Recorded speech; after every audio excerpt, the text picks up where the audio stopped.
Un homme en Suède, victime d'un arrêt cardiaque, a été sauvé par un drone.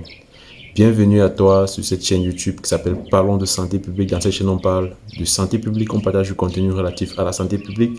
Ok, on partage nos expériences en santé, on partage les différents concepts de santé publique qui existent dans le but d'apprendre davantage, ok, de partager nos différentes expériences. Donc, si tu es étudiant, si tu es professionnel de la santé publique, ou alors si c'est une discipline qui t'intéresse, qui te passionne et tu souhaites avoir les informations sur l'actualité sanitaire, je t'encourage à t'abonner et à nous suivre constamment, à suivre nos différentes vidéos. Donc, on a commencé une série de vidéos qui portent sur les différentes innovations en santé publique dans le monde. Et on a déjà parlé de l'innovation en ce qui concerne la télémédecine au niveau de l'Inde, également l'innovation en santé numérique au niveau du Rwanda. Et ça, c'est la troisième vidéo. On va parler d'un pays en particulier qui a innové dans les soins de santé pour combattre ce qu'on appelle les maladies cardiaques. Et ce pays, c'est bien évidemment la Suède. Alors, on va voir qu'est-ce que la Suède a fait de manière assez extraordinaire pour, permettre de lutter contre une maladie spécifique qui prédomine beaucoup au niveau de ses frontières. Donc, ça, c'est un cas exceptionnel qui peut être répliqué dans beaucoup d'autres zones. Donc, comme je le disais tout à l'heure, pour ne pas prendre trop de temps, on va aller directement droit au but parce que c'est absolument génial. Vous savez, la Suède, c'est un pays qui fait partie des pays développés parce que, voilà, classé souvent, le classement de la Banque mondiale, c'est un pays qui a un niveau de revenu assez élevé, okay, qui a une population de plus de 10 500 000 habitants, okay, plus précisément. Il s'agit de 10 551 494 habitants d'après les données de 2023. Okay, c'est un pays qui, une certaine inéquité en ce qui concerne les soins de santé, mais il y a eu beaucoup de choses positives qui ont été faites pour améliorer le système de santé au niveau de l'Inde, notamment pour améliorer la couverture santé au niveau du pays.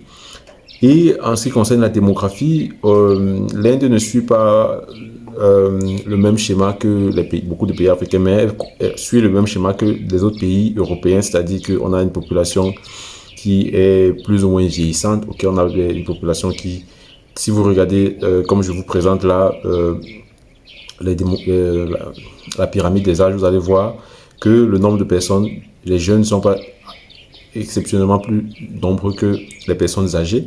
Ok, c'est pratiquement les mêmes nombres dans cette population assez vieillissante.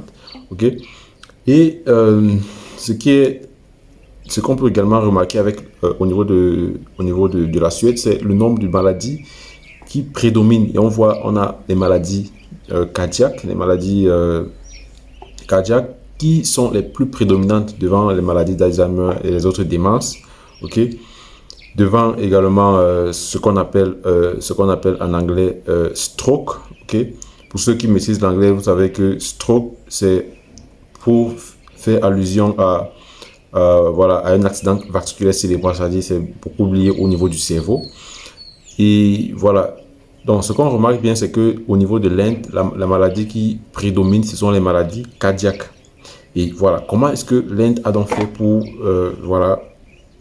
lutter contre les maladies cardiaques au niveau du système de santé? Et c'est ça l'innovation qui a été apportée, qui est absolument géniale, dont je vous parlais à l'introduction, c'est l'instauration de drones pour pouvoir apporter des défibrillateurs pour les personnes qui sont victimes d'accidents cardiaques hors de l'hôpital. Okay? Vous savez que lorsqu'on est victime d'un accident cardiaque, il faut absolument, dans les plus brefs délais, recevoir une assistance en termes de, il faut faire un massage cardiaque pour pouvoir ramener le sang au niveau du cœur et faire en sorte et sauver la personne. Et généralement, cela nécessite d'être assez rapide, okay, de bénéficier. Par exemple, si vous n'avez pas la possibilité de faire ce massage-là avec les mains, vous allez devoir le faire avec ce qu'on appelle un défibrillateur, c'est-à-dire un appareil qui peut faire le massage de manière assez automatique et de manière assez contrôlée. Et l'Inde a donc innové depuis 3 ans. L'Inde est en train de tester la mise en place des drones pour pouvoir faire parvenir le défibrillateur et d'autres éléments médicaux au niveau des personnes qui sont affectées par par un arrêt cardiaque. Alors, comment cela marche? C'est absolument incroyable. C'est-à-dire, lorsqu'une personne reçoit, je pense que c'est mieux qu'on se penche bien là-dessus, ok? Vous savez, lorsque on a, voilà, on fait allusion au fait que il y a la possibilité d'envoyer un drone, d'envoyer également une ambulance avec des personnes, avec un staff médical, mais généralement on s'est rendu compte que cela prend beaucoup de temps. Donc ce qui a été préféré, c'est de signaler, lorsque vous signalez la zone dans laquelle vous avez un cas, ok, d'arrêt cardiaque, alors on a vos coordonnées GPS, alors on dirige un drone qui amène un défibrillateur de manière en moins de 3 minutes, ok, et ce défibrillateur là se retrouve au contour de 10 mètres de la zone qui a signalé le cas d'arrêt cardiaque.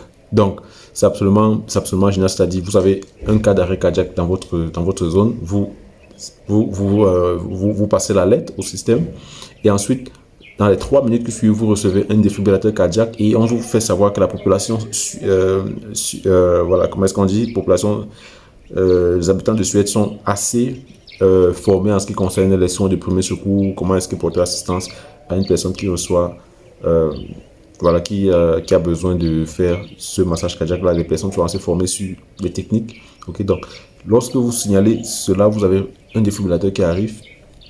Vous pouvez commencer à offrir les soins à la personne qui souffre d'arrêt cardiaque et l'ambulance peut arriver, voilà, dans les 10 à 15 minutes plus tard.